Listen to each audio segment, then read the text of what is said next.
3 a.m. In the civilian world, this is the hour of the wolf. It's when the bars have long since kicked out the last of the desperate, and the only people awake are the ones who are either doing something illegal, something regrettable, or something that's about to kill them.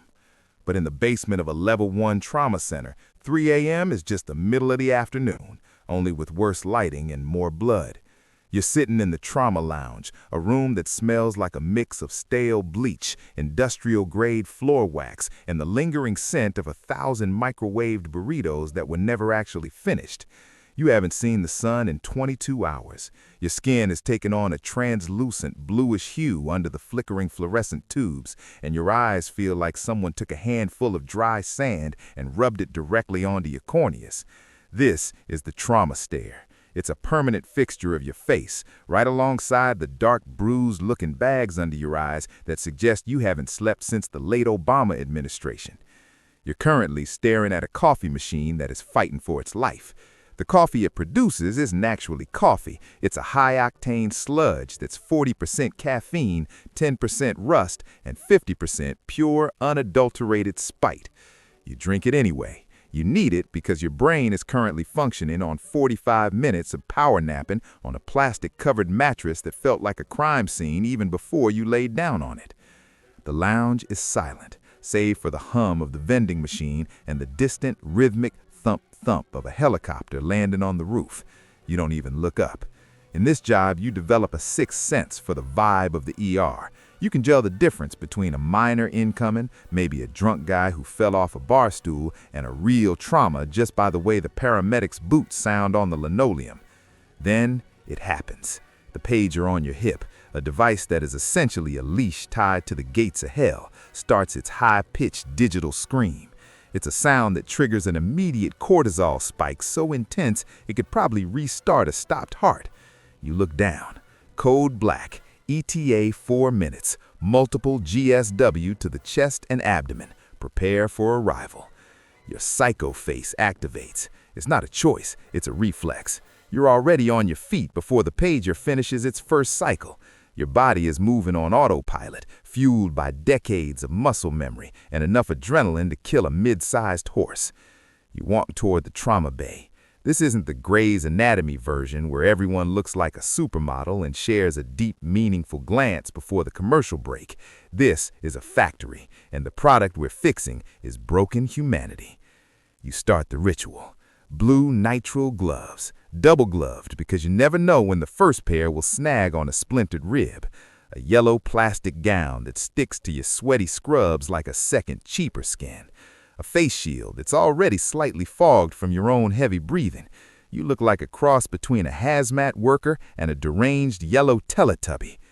As you step into the bay, the energy changes. The air is thick with anticipation. The nurses are pre-calculating doses of etomidate and succinylcholine for RSI, rapid sequence intubation.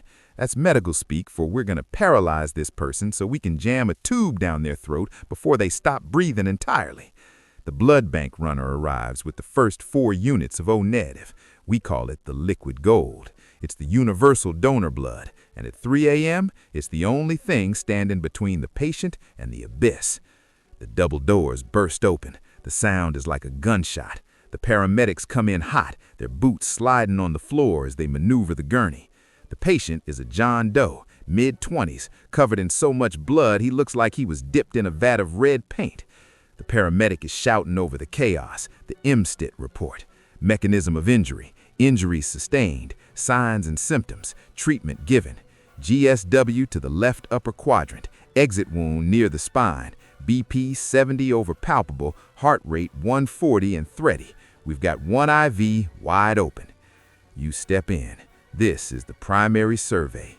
You're not looking at a person, you're looking at a series of failing systems. A. Airway. Is it clear? He's gurgling. That's the sound of someone drowning in their own blood. Intubate him now. B. Breathing. Is the chest rising? The left side is silent. Tension pneumothorax. You grab a 14-gauge needle and plunge it into the second intercostal space. There's a hiss of escaping air. His lung just inflated. You just saved his life for the first time tonight. C. Circulation. You're feeling for a pulse. It's weak, like a bird trapped in a box. His abdomen is hard as a rock. That's distension. He's bleeding out internally. The golden hour is ticking. Actually, in trauma, we don't have an hour. We have minutes. You look at the senior resident. We're not going to the OR yet. He's crashing. Get the tray. The tray is the Emergency Department Thoracotomy kit. It means we're going to open his chest right here on this gurney while the janitor is still mopping the floor in the next room. This is the reality of 3 a.m. No dignity, no quiet, just the raw, brutal mechanics of survival. You're probably sitting there thinking, who in their right mind signs up for this? And the answer is nobody who's actually in their right mind.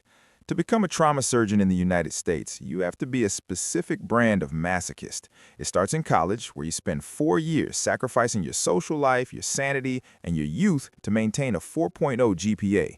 While your friends are at parties, you're in the library memorizing the molecular structure of amino acids and the exact pathway of the Krebs cycle, information you will literally never use again once you start actually cutting people open. Then comes med school, 4 years of intellectual waterboarding. You're hundreds of thousands of dollars in debt, a number so large it doesn't even feel like real money anymore. It's just a debt score you'll be paying off until you're 80. The first 2 years are all books and shadows, but the last 2? That's when you get your first taste of the meat market. You're a third year, which means you're the lowest form of life in the hospital. You're responsible for the things no one else wants to do. Holding retractor blades for 6 hours without moving, checking bowel sounds on patients who haven't spoken in 3 days, and being pimped by attendings who treat you like a particularly stupid golden retriever. Pimping is a medical tradition where a senior doctor asks you increasingly impossible questions until you eventually say, "I don't know," at which point they sigh with the disappointment of 1,000 ancestors. But the real trauma starts with residency. This is the meat grinder. If med school was the appetizer, residency is the main course, and you're the one being eaten. In the US, the legal limit for residents is 80 hours a week. That's the official number. In reality, you're there 100, 110 hours. You live in the hospital. You know the exact schedule of when the cafeteria switches from mystery meat to soggy breakfast burritos. You learn the resident sleep. It's a skill where you can fall into a deep REM cycle the moment your butt touches a chair and wake up instantly the moment your pager vibrates. You lose the ability to speak to normal people. Your vocabulary becomes 90% acronyms and 10% curses. Your family stops calling because you're always on call. Your significant other eventually leaves you for someone who actually knows what they look like in the daylight. And then there's the match. It's the most stressful day of your life. An algorithm, a literal computer program, decides where you'll spend the next 5 to 7 years of your life. You put in your preferences, the hospitals put in theirs, and on one Friday in March, you open an envelope that tells you if you're going to a world-class center in Boston or a windowless basement in a rural town you can't find on a map. You have no choice. You go where the algorithm sends you. As a surgery resident, you were taught that sleep is a crutch. You learn to perform complex tasks while being functionally intoxicated from sleep deprivation. Studies show that being awake for 24 hours is the cognitive equivalent of being legally drunk, and yet we're expected to calculate drug dosages and suture arteries. You learn the see one, do one, teach one method.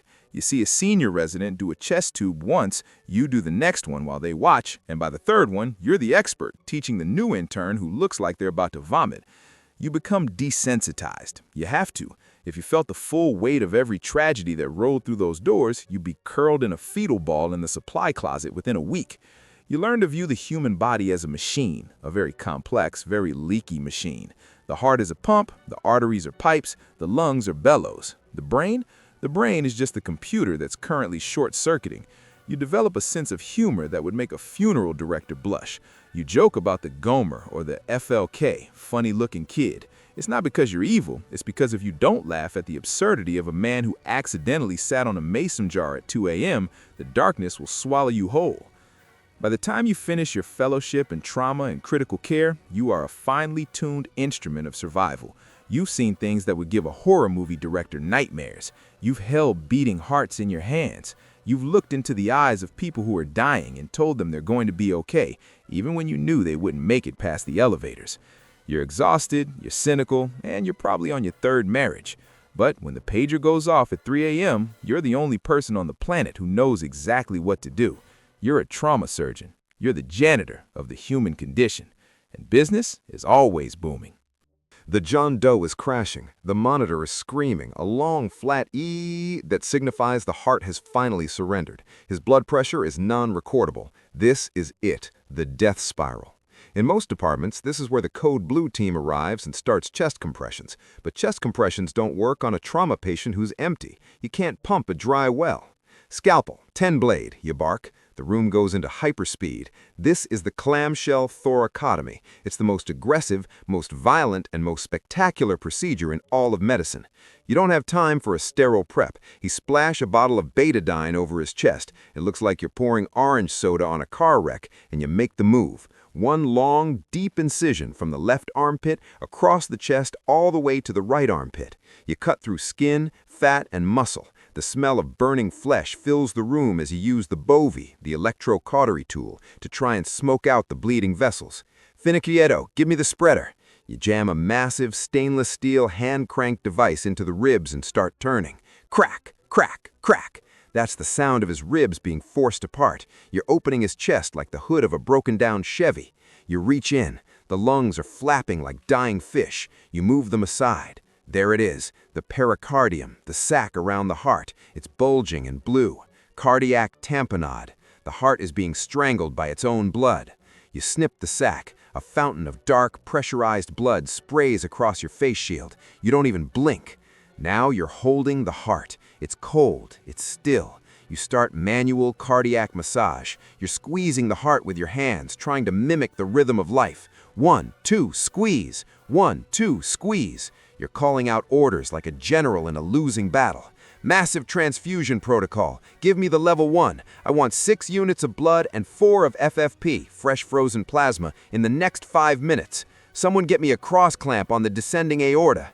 You're trying to shut off the blood flow to the lower half of his body, so whatever juice he has left goes to his brain and his heart. You find the aorta, the main pipe. It feels like a thick, slippery garden hose. You snap the clamp on.